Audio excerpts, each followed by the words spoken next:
Sharon. Really good to follow a presentation about drugs and alcohol when you're from the Pharmacy Guild. So, most of you won't, if you've ever, the Pharmacy Guild is often referred to as one of the strongest or largest lobby organisations you've never heard of, which is great when you're in my role responsible for comms. But most of you will have heard of glucogels, which I was informed this afternoon is one of the largest Nestle products, actually happens to be manufactured in Australia. 7 of these equals 15 milligrams of glucose, and it will pull a child out of a hypoglycemic episode. But I'm not here to talk about glucogels. I'm here to talk about community pharmacy. When I say community pharmacy, I mean pharmacies that are in your community, as opposed to those that are in the hospitals. I'm going to show you a couple of stats and then talk about what we're doing to help them in the future. There's over 5,000.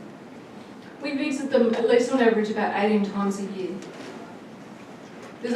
We do over 440 million visits, and 95% of us, so most of us in capital cities, live less than 3 k's from our closest community pharmacy. That means they're the most accessible healthcare provider in your community. They're one of the most trusted professions along with doctors and nurses. Nurses are the most trusted profession, and then pharmacists compete with doctors and pharmacists for second place. That's kind of how it works. I'm going to leave that slide up there. You'd think that the sector would be in a pretty good state. We're well trusted, we've got an amazing footprint, community knows who we are, what we do to a certain extent. In actual fact, as a sector, it's pretty ripe for disruption. We've been looking at Uber and Amazon. Pharmacy's very worried about Amazon. What does it mean? So the Guild undertook a project, or started a project about 18 months ago. I feel like it's been my whole life for 18 months, to look at what do we actually need to do for the future. We commissioned Arima Research. We talked to 2,500 patients around the country. We went to 150 stakeholders. We talked to government, we talked to university, we talked to owners of pharmacies. Now, to own a pharmacy, you have to be a pharmacist. That's a legal requirement. We talked to their staff, and we talked to pharmacy students. What do you want from community pharmacy? What do you appreciate now, and what do you want from the future? Patients came back and said the 2 most important things that they wanted from their community pharmacies were about cost and convenience. Convenience was about proximity, which is the closest location and the services you provide. Cost is pretty much straightforward. Conversely, our owners, whom we represent, thought it was about their personal service and expertise. So the research came as a bit of a shock to our owners about what their actual patients really thought about them. We then went further with patients and said, what do you want in future? If it's about convenience, and we don't want to talk about cost because that's just a quick race to the bottom for everybody, how could we make pharmacies more convenient for you? And they said, put more health services in there.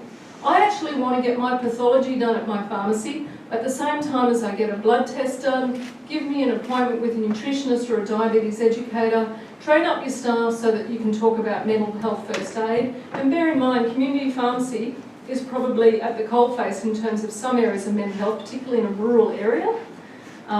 They said, come to me in my home for my parents or my grandparents, check my medical devices, check my medication, do some wound management. Most patients didn't realise that they could get their wounds dressed at their local pharmacy and have the dressings redone in future.